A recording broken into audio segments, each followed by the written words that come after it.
What's up, Rockstars, and welcome to my review of Enormity by Into the Unknown. This is Into the Unknown's first foray into taking their awesome system they've done with Trespass Odyssey, with Kingdoms Forlorn, with stuff like that, and moving it into now a dungeon crawl, sci-fi, extraction, looter, sort of kind of endless roguelite game. It's crazy. I'm going to tell you all about it right now.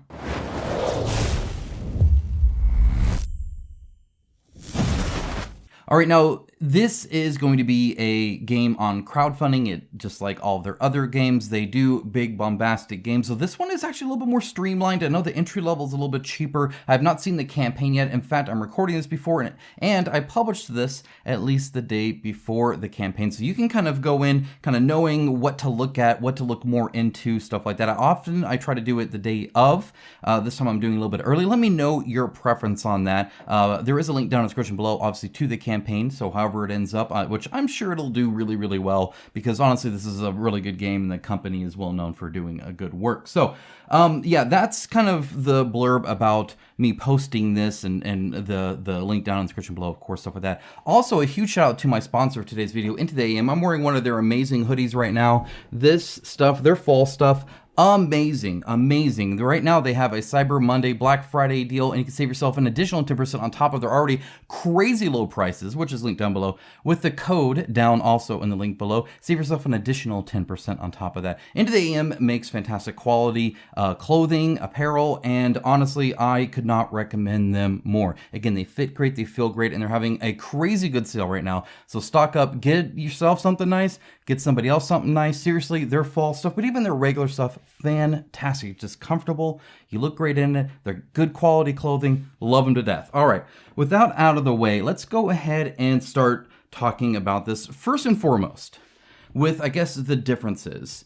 Into the Unknown is known for making Aeon Trespass Odyssey, which was kind of like an iteration on Kingdom Death Monster. And so it was very much a boss battler with like a Metroidvania map style that you could kind of go around in and craft things and get loot and fight bosses and all that kind of stuff. They also had a big ramp up system, the Triskelion system, where you had three different essentially stats. And as those increased, you got closer to death, but you also got stronger. They had, so that was kind of one of the things they had, was kind of like the paradigm system. They also had what they called a hard co-op system, where you could leave tokens for the next player, and then that player could use those tokens to make their turn better, and in turn leave tokens for them. So even if you didn't do a whole lot, you may have helped your other team members in a very concrete way. It wasn't just, oh, I unlocked a door, someone, this is, I actually left you tokens to use, and these tokens you can now use on your turn to have a better turn. Often it was setting up somebody for success in that boss battler, but it was very much a narrative boss battler. Same with Kingdoms Forlorn, same with the 12 Sons of Heracles, all their stuff has been focused on that. So this is a step into dungeon crawling. This is very much a dungeon crawl system with those same boss battlers you know and love. So they do have a boss section, for instance, you can fight like this guy here, and it's very much you have the body parts that you're attacking. He has the AI, right? They have the different stuff. That works almost not quite exactly the same, but very close with the escalation system where you're inserting better and harder AI things and stuff like that. So all of that's kind of the same. I'm actually going to not touch on that in this review. If you are curious about that, feel free to look at any of their other campaigns. On each of those campaigns is a whole host of reviews by me and many other people that do fantastic content that can tell you more about that boss battler section. But because this is now, you know, their third, fourth, whatever campaign that they've been doing with boss battles, and that being the same great boss. I mean, it's fantastic. It works really well, of course. You guys know how that works, and if you don't, again, feel free to check out somebody else's video to really dive into that in one of those reviews. I'm going to focus on the other part, because instead of this big Metroidvania map and research and stuff like that, you're still kind of doing that, but instead of the map being this like overhead exploration thing, you are really doing what's here. This map right here is kind of a representation. Now, this is not how the scenario actually lays out, and I'm trying not to spoil anything except the very first thing you do in the very first tutorial campaign demo that they sent, right? So in fact, there are several things of this demo I'm not going to show. There were all these things. Again, I'm not going to show all that, but I want to focus on this dungeon crawl because I feel this is a big step in a different direction for Into the Unknown, and I feel a lot of people are going to be curious on on how that plays out. So let's get into it. Now, the first thing you're going to do is just go around the map. And to do that, you play these different cards. So essentially, you have 3 actions that you can do. 3 different cards that you have. Sometimes those you exert, and if you exert, you get to do a 4th action or whatever, but then that stays there, so then you're only doing 2, right? But in general, you're gonna have 3 cards down. Now, these are double-sided, so you have to kind of pick and choose which one you're gonna do. So one may say move 2 spaces and make a noise, or one may say move 1 space and then not make a noise. And then, if you proceed it with another one, then you get to do something else. So you can actually do a fast reload, so you're reloading while walking, essentially. So you can play these in any order you want, but you have to kind of pick between them, and each one has multiple things typically that you can do, often a positive or a negative. For instance, on this one, you have your attack action. On this one, you have just about everything else you'd want to do. So you have to pick what kind of turn are you going to do. And you're doing this very often. Now, one of the things that's nice about having 3 options and picking those 3, I mean, technically there's 6 options, and then there's, items you can use and stuff like that too. But is that the turns go really, really fast. Really fast. You play your cards, you're good to go. In fact, I think probably the longest turn isn't necessarily when you're actually playing, but deciding who plays next. Because the turn order is open, so as once you start your turn, you end your turn. You don't interrupt your turn. You're going to do your 3, and then somebody else goes and you're done. But at the same time, you're after each person goes, stuff can still happen. They can make noise, blips can move, stuff can spawn. They can get a discovery. We'll talk more about that later. So an intruder spawns, or God knows what happens, right?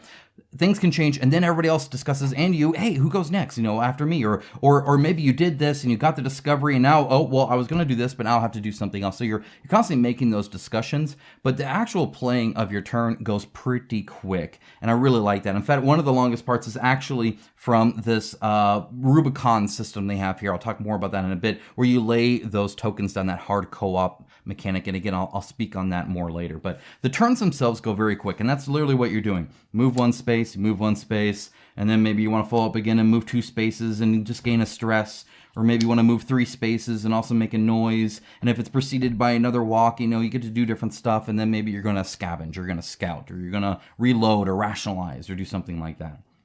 So that's really it. That's how you play the game. You go through that. You have the spacer phase, right, where everybody goes. So once everybody goes, then you have the intruder phases, and they move around, and the blips move around and do stuff, and they are patrolling and whatnot, going across predetermined paths. You do have these little blips that you're constantly dealing with. These are roaming around, and they can even go through different things. So they literally are outside of the rooms and moving in. It's essentially your scanner seeing static or whatever, and you don't know if that's just interference or a monster, right? It's sometimes it's one, sometimes it's the other, sometimes it's multiple of one of them, right? And so you can scan those, and you have light that you can project on. If they're within your light, you can scan them, or you can sneak past them and not even reveal them. But if they come near you, then it's okay. What was it? So there's all this at play that's kind of moving around in that section of it. They attack and they follow a certain kind of AI. So over here is kind of this big sheet that has the enemy you're fighting. And one of the big things here is, in general, though not quite always, you're just fighting one enemy. So just know that in a certain run, you're going to be fighting against a certain enemy. And as long as you know that, you can actually gear according to that. More on that on the boss fighting a little bit, but you can definitely kind of gear according to what you're about to kind of go into. So you go through that, and then after that, you go through this here, and things escalate. Maybe some events happen, or things spawn, or whatever, and you go until you get to this black section. Once you get to this black section, it's time to extract. You've gotten all the discoveries that you can do. It's time to get out of there. Sometimes you have to find a way to get out. Oh, I thought it was the elevator, but the elevator's trashed, or there's something in the elevator. We don't want to go there. Find the escape hatch, go through there, do something like that. So you're kind of finding a way to escape, and then doing everything you can, and then going. Now, they say this is not a timer. In other words, once it reaches there, you can keep going, but you're going to be spawning harder and harder and harder things. So eventually you are definitely going to want to leave before you all die. And then when you get out of that, you get to level up and do some stuff there. Now, a disclaimer on the prototype. When you get out and do all the leveling up stuff, that is not part of this. Instead, a few of these were a hero here, we're going to skip that. So instead of crafting it and doing stuff like that, you're going to get things in an envelope, open that up. That's the kind of stuff you can craft. So I can talk about the progression of gear, but I can't really talk about the crafting too much, except to say that as you get these little engrams is what they're called, they're little devices that allow you to do something. On the back side of them is a type of resource, and you use that often to like build stuff. Okay, so the turns are quick. You're just doing the 3. Picking between which one you're going to do is fun. I like any kind of choice where you're giving up something to do something. A lot of these have a negative, like I can move farther, but then I'm making noise. And so sometimes there's a push and pull there as well. Anything that's in red is an action that increases your adrenaline, which you may want to do or you may not want to do. So picking your choices of actions, totally fun, positive. Now, one of the things to note here, and this is really something that Into the Unknown makes complex games. This is not baby's first dungeon crawler. Now, this is not as complex as some that I have done. For instance, I famously talked about Shadows of Brimstone, where you have to, when you throw a grenade, you roll the die to see how it bounces and how many times it bounces and if it's going off walls and stuff. And there's a whole rule set around that. That's cool for like a more sim kind of stuff, and a lot of people love that, and I can appreciate that for certain situations and certain groups. This one is somewhere in the middle between, you know, a very straightforward dungeon crawl and one like Shadows of Brimstone, which is a little bit more heavier on the rules. There are quite a few rules that it actually runs really streamlined. In fact, I found this game to run smoother than any of the other ones. And part of it is just the fact that a lot of things are just on the board, and the dungeon crawl does kind of streamline and simplify a few of the things that you were otherwise doing with like your Argo ship and Aeon Trespass Odyssey, stuff like that. However, there is a few issues where I repeatedly had an issue remembering some of the rules and had to constantly look it up. And some of it is just, I get it, it's fine, I get the complexity, and little reminders could help. One of the things, for instance, is these engrams. So to pick up an engram, you have to use one of these tokens. So let me talk about the hard co-op real quick. Obviously, you're laying stuff here, and you have your Rubicon is what this is called here. Essentially, you have your adrenaline, and so if I'm gonna maybe hold this up, you have your adrenaline, your stress, and your vitality. So how much health, how much stress, and then this kind of gauge here of adrenaline. Now, one of the cool things is when this and this match, so your stress and your vitality meet, you have like a breakdown, right? And so that's a very cool way. Essentially, there's always 3 things at play, just like the tri-skilling system. It's the paradigm system that Into the Unknown is known for. So in this one, sometimes you'll increase this, sometimes you'll decrease this. When they meet, something bad happens. Or maybe something really great. It just depends on how you handle that breakdown. This right here, this adrenaline, as that moves up, you do get stronger, though you stress out. You have like a heart attack if you keep going, right? So you don't want to go above 9. But you'll have your suit and you'll have your character, and so your character has some and your suit has some, and as this moves over, the more to the other side of this, you spawn those tokens. So you spawn this token, and then once you get to this stress, you spawn that token, and so you're spawning more and more and more, right? Those go in here into the incoming, and then at the end of your turn, they go into the active for the next player. And anything in the active, you either use or you toss out. So it's this constant flow of these tokens that you're laying down for other people, which is super cool. Because sometimes you might just be scouting, but guess what? It's an adrenaline move, so I still got to increase my adrenaline and do that. But obviously, at some point, I have to lower that adrenaline or it gets too high, and I run the risk of really freaking out, right? Works really, really well. The system is super cool. It is a little bit more fiddly. So this is probably the fiddliest I've had it. It is definitely something that's a little bit of an issue for me. So that's very cool, and I like the fact that these two can meet. The stress and the vitality can meet. That's a cool mechanic. Not all of the like the tri-skilling system and stuff like that really handle that very well. But because you have to like pick this up and move it, and again, this is a prototype, so maybe they're going to change it, right? And then maybe this is stacked there, and then even this could technically sit there, and it does work, but then you're like moving it around, and you're constantly, you know, doing this, and then if it has to move up again, you have to pick this up, move this over, then move this back here, and it's kind of a lot. Right? Whereas the dials and like the tri-skilling system was like a little triangle, you could just turn the dials to the number it needed, and it was super easy to do that. So this is definitely the most fiddly-ist version of it. I like the idea, but if there would be a way to do that a little bit smoother, I would appreciate it, because I think the rest of the game flows really smooth. Okay, so going back to these engrams and forgetting a rule, looping it back. Okay, so you're busy doing that and you're laying down these tokens, and you can use these tokens to do what's called a fast scavenge. So essentially you have this one chance to scavenge something, and it's an overt action, takes up one of your cards and increases your adrenaline. So let's say you're moving to a console that's right here, right? And it's shown on the map. A lot is shown on the map, and it's really convenient to see all of the like spawn points and where people start and all that on the map. Super helpful. But let's say you're moving through there, but there's also an Ingram right here. So you, or an Ingram right here. So you go to get the Ingram, and then you have to go to the console. And the console is one of these actions, and so is the Ingram. Now, how can you do both in one turn? You can't unless you fast scavenge. So to fast scavenge, you have to discard one of these tokens to pick up something, right? Or to interact with something. Now, the problem is that each one is different. So the scavenge, and I literally couldn't tell you right now, I'd have to guess. Only one of these, so there's 3 different symbols. There's, I think this is confidence. I think this one's confidence. I believe this one is discipline. And this one is, I can't remember. There's 3 different ones. I think I even noted it down. Discipline, expertise. I think this may be expertise. So there's 3 different ones. Only one of those allows you to pick up an Ingram. If you don't have that, you can't pick up the Ingram. It is a different one to interact with the consoles. I think it's command. And then there's even a different one. So there are 3, and there are 3 different things to pick up. I don't think I put any on here, but you essentially have caches, loot caches to get loot, right? And so if you want to pick that up in fast scavenge, it's now something even else. And so there's these 3 different ones, and I never quite remember which one does that. On top of that, each one helps in a different way. One allows you to re-roll, one allows you to reduce damage, I believe that is this one, and then one allows you to force a success, I believe that's this one. So each one does something different, and each one allows you to pick up something different.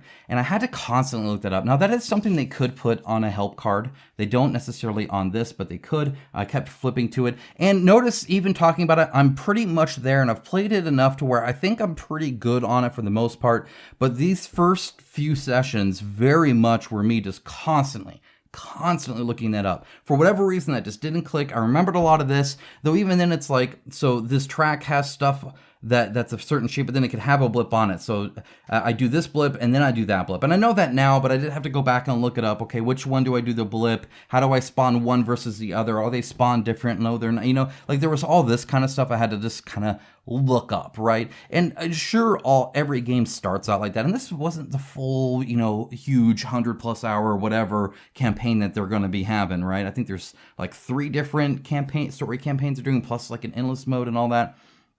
But it definitely took some, right? It's just that little bit more of complexity of mechanics at play that weren't quite on the board that I still had to kind of look up and kind of learn. So a little bit of fluidiness on this. So I like the overlap for the Rubicon system. For the token uses, I did have to look that up. And honestly, I've had to look that up in every one of Into the Unknown's games. It's just something that for whatever reason, there's only 3, but I can't remember, and I have to look it up all the time. Speaking of streamlining, one of the things I wanted to mention were these tokens here. These are awesome. These are just called status tokens, and they are literally just generic. And they're generic on purpose. Typically, you just need to counter, hey, I need to do this twice. I can only do this once, right? And I know that because the tokens are right there. They stand for all sorts of stuff. And even in the rulebook, when they're talking about it, they're like, that way you don't have to like look up, oh, where is the like engine malfunction token? There's not a separate engine malfunction token. You just use a status token on the engine, and you know that's for the malfunction that it's there that you're currently trying to solve. I've never had an issue where I didn't know what it represented. I'm very glad that there's not a bajillion amount of tokens, and I fully support that. And in fact, even then, they're double-sided. There's also a radiation token, because you'll use that too. So just very nice. I appreciated that. And it goes to show some of the streamlining they've done on such a complex system to really let it flow extremely well. And I really appreciated that. Even the fact that some of the ammos have a 1 and a 2, so you don't have to, have a whole bunch stacked, and you just discard them as you use them or flip them as you use them, stuff like that. It works well, In fact, even this hard co-op system of the incoming and the active and having that end of turn line and everything's kind of reminded there. A lot of it just flows really good, and there's reminders on a lot of it, which I do really appreciate.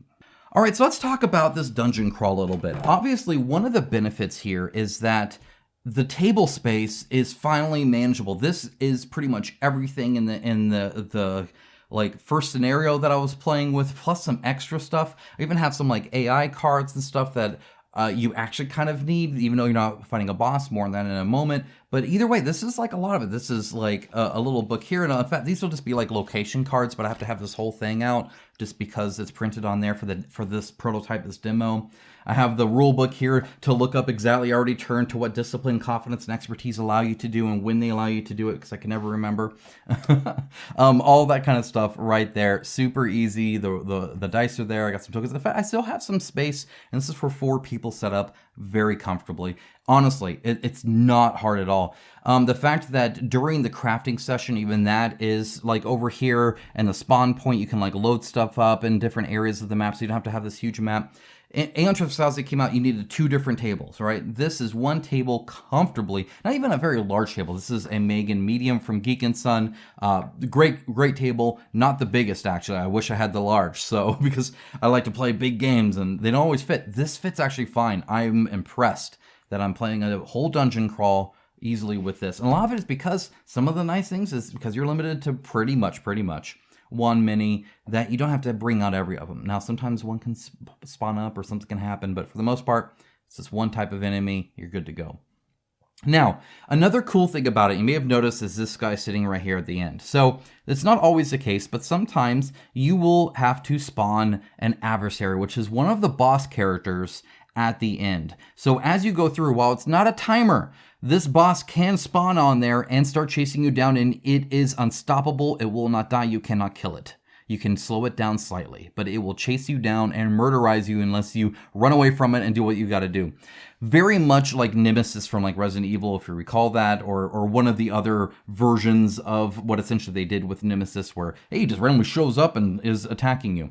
And in fact, that can even happen here. I think a lot of inspiration may have came from the Resident Evil system, like with Nemesis, because there were even surprise attacks. You might have a discovery or something might happen where he's just like, oh, hey, right here, doesn't attack, and then pieces out, just bloop, blips out, whatever he does, right? And so you actually spawn one of his AI cards and do the whole attack. So it's some full-scale boss attack on you from the boss mini, and you know he's coming, you know he's there, you know he's looking, he might pop up at any moment. And that's honestly really cool. The first time he comes in is typically from a surprise attack, though not always, and then he's placed there. So he's like, oh, I didn't even know he was a thing, now he is, and now he's always there. I know he can show up at any time. A very cool mechanic, I really appreciated it. I think it's super cool. It's just a fun little mechanic, and seeing it there on the track is key, because seeing that miniature there, knowing you're heading towards that thing, and once it's there, again, you cannot kill it. It does not receive wounds.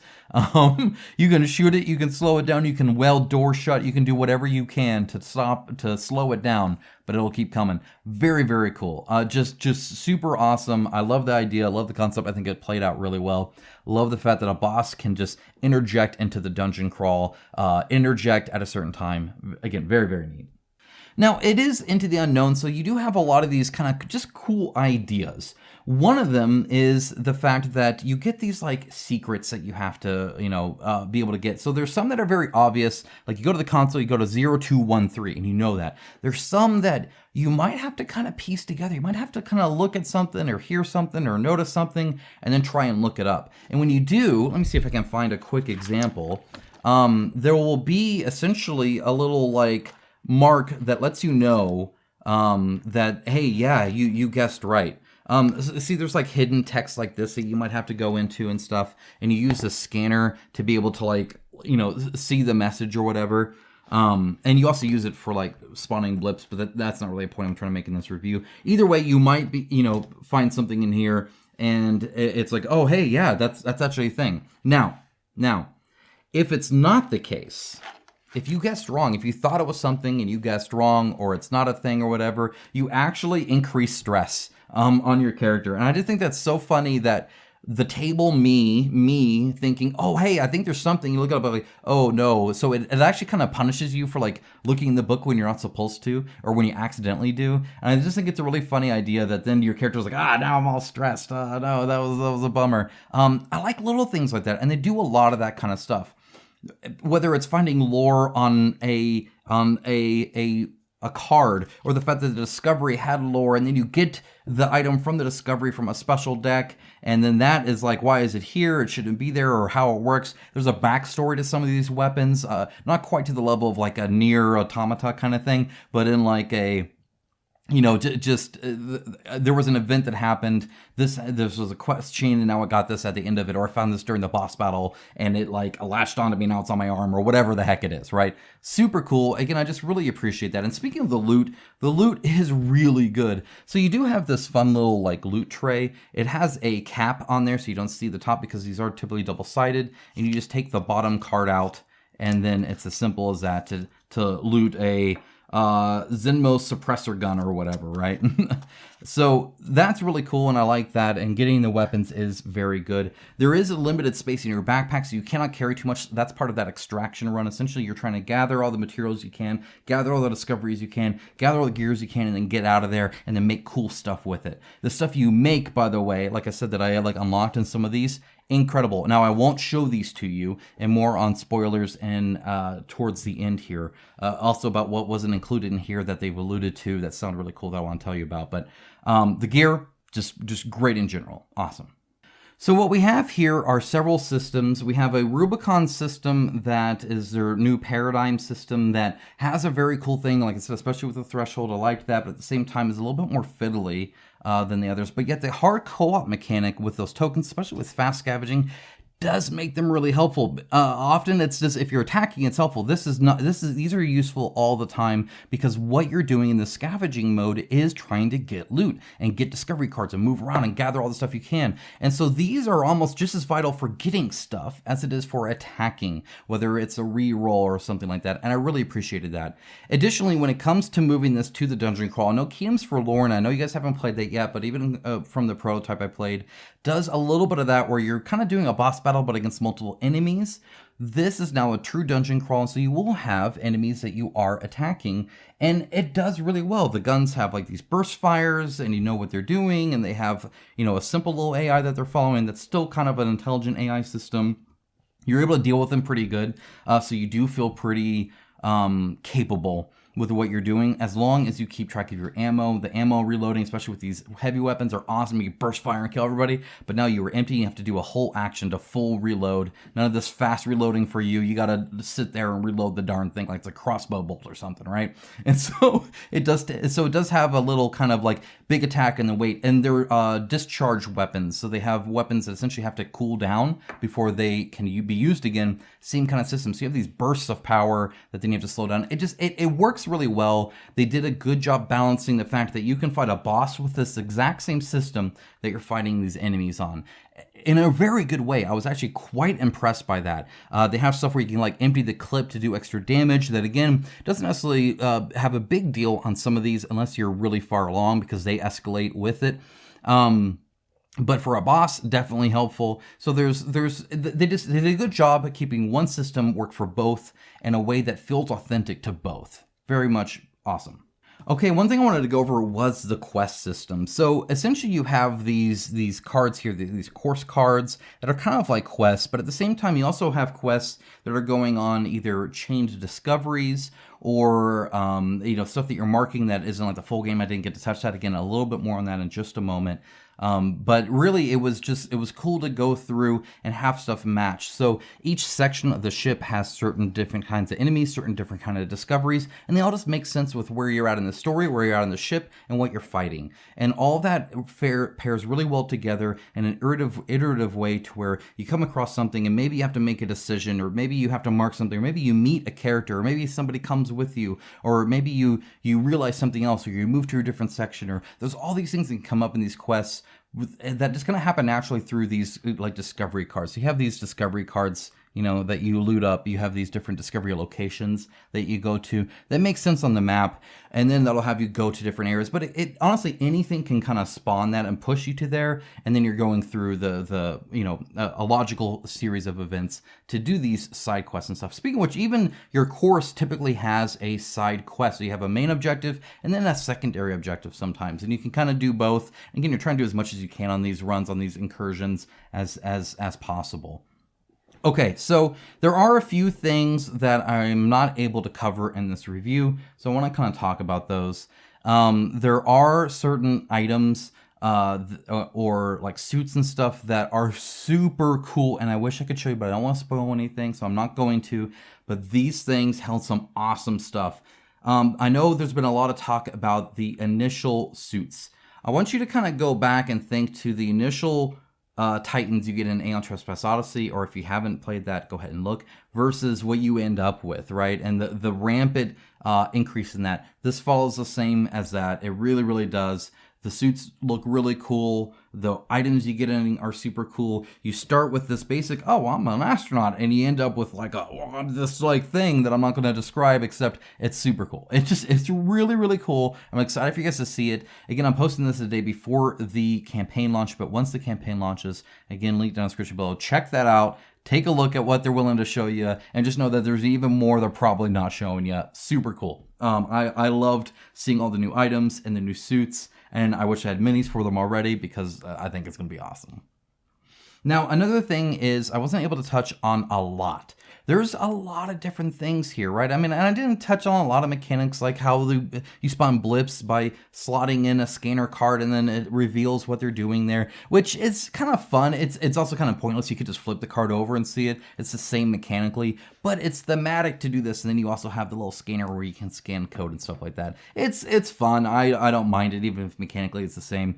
There's just a lot of things at play here that I didn't get into, and there's things that the prototype didn't have as well. For instance, there is a way to have turf wars, where essentially there are multiple of these beings, and they actually fight each other. They're not all the same, right? So those robot fungus people that I showed you in the unboxing that you kind of see, they don't necessarily get along with these guys. The grin. I'm getting a little excited. I'm a little stuttering.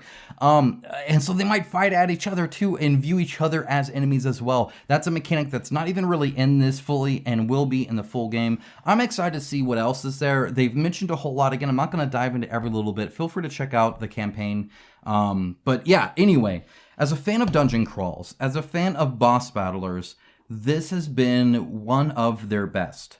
If I had to pick between the two, I'd have to see more of this. I've seen more of Aeon Trespass Odyssey, obviously, and I adore and love the theme of that. However, I do not really have a good dungeon crawl sci-fi game. I do not really have a good dungeon crawl boss battler. And I do not really have a cool, like, a go excursion kind of mode that's like amazing narratively. I know there's like core space and a few of those kind of things, and I want to get into those as well because I very much have liked this. I like the idea that you can just run through and do it a roguelike. I'm glad that you can, do those different things. But at the end of the day, this has been a great iteration of what Into the Unknown is doing with their systems here, and I'm excited to see where they can take this dungeon crawl. Super stoked for it. So this is Enormity. It is an enormous game, of course, by Into the Unknown. Link down in the description below. Feel free to show them some attention, see if it's something you'd want, and of course check out the link to Into the AM, who also make great things like this hoodie and a whole lot of other fall and winter clothing, and just some great all-rounders that you can like their pants, amazing, just hands down the best pants ever. So there's a lot of great stuff there. Feel free to check it out. Save yourself 10% on top of their mega sale they have right now. Guys, thank you so much. Have a great rest of your day. Take care. Bye, guys.